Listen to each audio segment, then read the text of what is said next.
What's up, guys? It is Chris. I am here on this channel because we're going to be talking about something very important, and it is the very few things that I wish that I knew when I first got married. So, this is going to be tailored to the husbands, okay? First time husbands, second time husbands, whatever case may be. This is tailored to you. These are things that I wish I knew, things that I had to learn on my own, things I thought was right that turned out not to be quite so, all the things. And so, we're going to be stepping on toes, stepping on heads, all the things. So, like, comment, share, and subscribe. See you on the other side.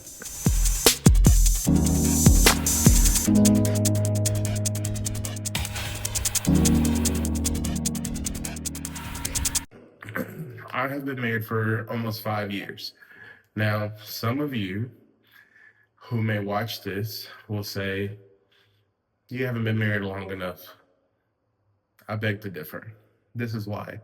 Because I fully believe that me and my wife, within the years that we've been together, have the wisdom and the knowledge of someone who's been together for 50 years. And this is why I say that, because me and my wife both have did the work, processed with God. And what I mean by that is we took the time to heal from the things that we needed to heal from individually so that we can come together as one. Okay. And so, does that give me the qualifications to start marriage counseling? No. Why? I don't have my degree, I don't have any licensing.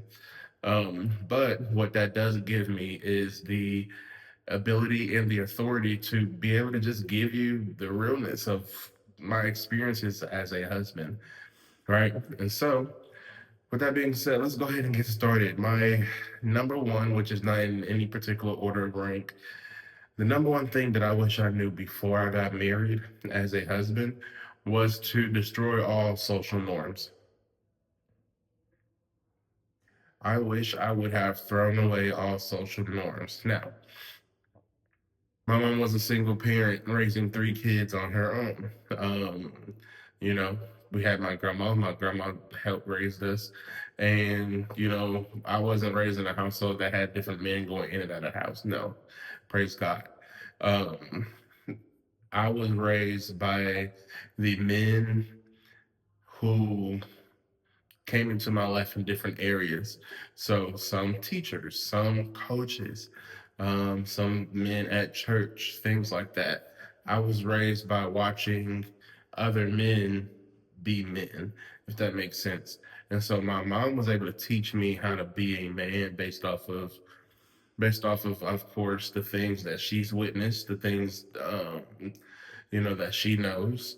Obviously, she's a mom, she's much older, but she couldn't teach me how to really be a husband.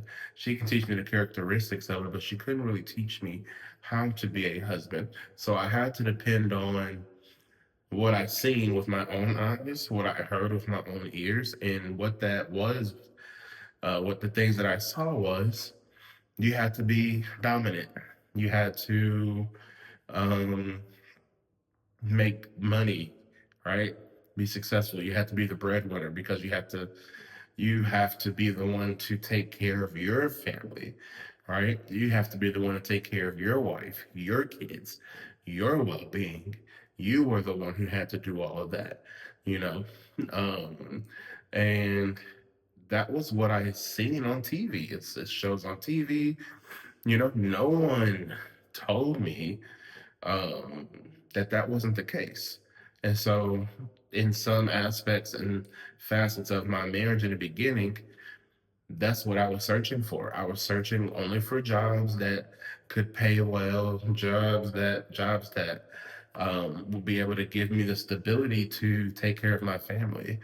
But that's something that I learned, and it was a very hard process to learn, is that stability is not wrapped up in a currency. Stability is finding who I am and my identity in God. Um, that is how you find stability, because I had a really good paying job when I was working at Tesla. I was working 12 hours a day. I was making about $22 an hour, amazing insurance, and still, even though I had a great paycheck and great insurance and was able to take care of my family, for some reason, I still was not able to find that stability I was looking for. And it's because I wasn't stable in my own self, right? And so that's the other thing that I would wish I knew when I came into marriage is that stability comes from a surrenderance, right? Stability comes from identity, not from a paycheck, not from being dominant, right? I had to, I mean, if that was the case, I do not qualify as a husband. My wife has been the breadwinner ever since we got married. She's a family attorney, and I try to outdo that. I try to outdo the work that she has done to be able to make the money that she makes, right? And that's just something that I had to be processed in because culture told me that I had to be the breadwinner. Culture told me I had to be the one who supplies all of my wife's needs and all of my kids' needs whenever I have kids, right? Culture can kick rocks. Culture can kick rocks, okay? Another thing that I wish I knew when I first got married is that it's okay to express your emotions. Fellas, stop holding on to these emotions. Stop suppressing it. You're killing yourself. You got married and then decided not to lean on your wife. I'm confused, right? That's confusing. I got married and I was doing better at communicating with Jazz, but I wasn't fully communicating with her about what's going on in my life, how stressed I was, and because of that, I sometimes lashed out at her. And she's just like, well, why are you lashing out at me? It's because I never expressed this, right? When you don't talk about your emotions and you get in an argument, guess what's going to come up? These suppressed emotions. And now you're bringing up old stuff. You're keeping a record of wrong, which is not it's not godly. Love keeps no record of wrong. That's what your Bible says, right? And so start talking to your wife. Hey, babe, look, when you did this a few minutes ago, it actually did upset me. I wasn't going to bring it up, but actually, it really did upset me. And here's why. And then you have a conversation about it. Okay. That is what I wish I knew when I got married. That would have made marriage so much easier, right? Because I went maybe a year without really, I mean, probably a few years at my marriage, not expressing my emotions to the fullest. I'm not saying you have to tell her 100% of things, right? There are just some things that, men handle, and that's okay. You know what I'm saying? But when it comes to certain things, it's okay to share with your wife. Why? Because that's what a wife is supposed to do. They're supposed to tend to you, right? They're supposed to tend to the things that you express. It's vice versa too. Don't get it wrong. You can read Genesis chapter 2 about that. But the women, they were created, they're nurturers. So, like, allow her to nurture you, right? Not as a mom to a son, but as a wife to a husband. There's a difference, okay? So start being more open, start being more vulnerable with your wife. Not saying that she deserves it, but hello, look at you. You know that you a lot, yet she still married you. You know what I'm saying? So the fact that she married you lets you know that she can handle what you're going through. Okay? So lean on your wife. And if your wife can't take it or handle it, bring it to God. Because God can. Write it in a journal. Why write it in a journal? Because a piece of paper can carry more weight than you can. Okay? So express your emotions. Tell her how you feel. It's okay. It doesn't make you less manly, right? It makes you more of a man because you communicate. Great men communicate. Another thing that I wish I knew when I got married is to make sure that you make your marriage your own. Okay? Make it your own. It's not about your parents' marriage. It's not about your grandparents' marriage. It's not about your friends' marriage. These TikTok marriages, these social media marriages. It's not about that. You and your wife sit down before you get married, or whatever stage of marriage you're at right now, and talk about what you want your marriage to look like. Okay? That's a great conversation to have. Sit down, go to a coffee shop, i.e., Zilground's Coffee Shop, Coffee Hub, that in Texas, 650 East Sycamore Street, right next to the leasing office. But go to a coffee shop and sit down and say, hey, I want to talk about marriage for a second. What do we want our marriage to look like? As a man, this is what I want our marriage to look like.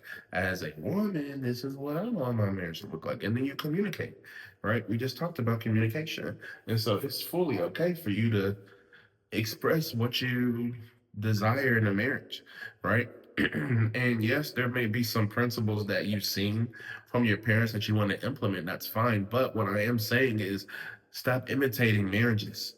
Make that your own, right? It's okay to take and plug in, but like don't copycat. Their marriage is their marriage. Let your marriage be your marriage. This one is for the men who have women who are in ministry. The one thing I wish that someone would have told me before I got married is to not be intimidated by your wife's calling. I know that was tough. Let me back up a little bit.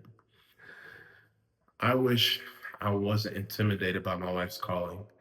I didn't fully understand who or what my calling was or who I was. But my wife, she was already preaching when she was 12, you know, and I was called to preach at 14. I was running though. I'll be honest. I ran. I still wanted to do some things that the world wanted me to do, and that's okay. It's not okay, but it is okay that, you know, the Lord saved me, in other words. But I was terrified of my wife's calling and gift. And what does that look like? It means that I wouldn't pray for her out loud because I was intimidated by her. What do I look like praying for my wife who's been in ministry for 10 years and I just got here? Right? Because I'm intimidated. What do I look like having Bible study with you, reading the Bible with you? What? What do I? Wrong. Incorrect. Incorrect. You got married and then decided not to be a spiritual covering. Excuse me? That don't make sense. Your wife is, if your wife is in ministry, she needs you to cover. She needs you to be, she needs you to be the high priest in her marriage, in your marriage, right? She needs you to pray and protect her from danger seen and unseen, right? God gave us the ability to cover, to tend, to watch, and to cultivate. That's what the Lord mandated for men in Genesis 2. So, what does that mean? That means that there is no time for intimidation. There's only time for tending, watching, and cultivating. There's work to be done, right? Your wife has an assignment just like you have an assignment. Just because your wife has an assignment that may be bigger than yours doesn't give you the right to back out. Doesn't give you the right to be a coward, right? So step up, man of God. Cover your wife. She needs you. She's taking stray bullets. She's being hit. She's a target, right? If she is fully in her walk, she is the devil's target. He wants her to be taken out, and she needs you to step up and cover her. Um, You need to be watchmen for your marriage, watchmen for your wife. The reason that the devil has not been able to conquer and touch my wife, it's because I've been watching. All right. I watch and I examine what she's going through and I pray and I cover her. Right. And that's why the enemy can't do anything because I'm watching. And the moment you stop watching is the moment that the enemy will prowl and pounce on your wife. Because once again, he wants to take her out. So, man of God, husband of God, make sure that you're watching. Watch your wife, observe your wife. She will tell you what she needs. You'll see what she needs before she even says that she needs it. One last thing that I want to share with you that I wish I knew before I got married: never stop dating your wife. People get married, men get married, and stop pursuing their wife. They stop marrying, uh, they stop dating their wife. They stop going on dates. They stop having conversations. They stop laughing with each other. It's almost like marriage all of a sudden makes this too serious to enjoy yourself. No, have fun, brother. Right? Have fun. Enjoy yourself. Continue to go out to eat once a week. Continue to go bowling once a week. Continue to do something. You need to do something once a week with your wife. Even if you stay in the house. Hey, babe, we're going to have a movie night tonight. I'm going to order some pizza. We're going to just enjoy ourselves. That's dating. Okay? Yes, y'all watch TV all the time. Yes, y'all eat dinner all the time.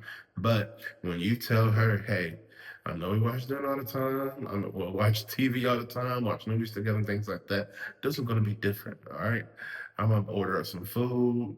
I'm going to order us some dessert, some ice cream. We're just going to sit. We're going to watch this new movie that just came out. And we're just going to sit and enjoy ourselves, have intimate conversations. How does that sound to you? They're going to eat that up. Okay. So, never stop dating your wife. Never stop dating your wife because your wife needs attention. She needs intimate time. She needs personal time, quality time. That's what she needs. Okay? You do that. You do these things. These things will make you better husbands. Okay? So, with that being said, thank you for listening. Thank you for watching. I'm your boy Chris, and I'll see you later.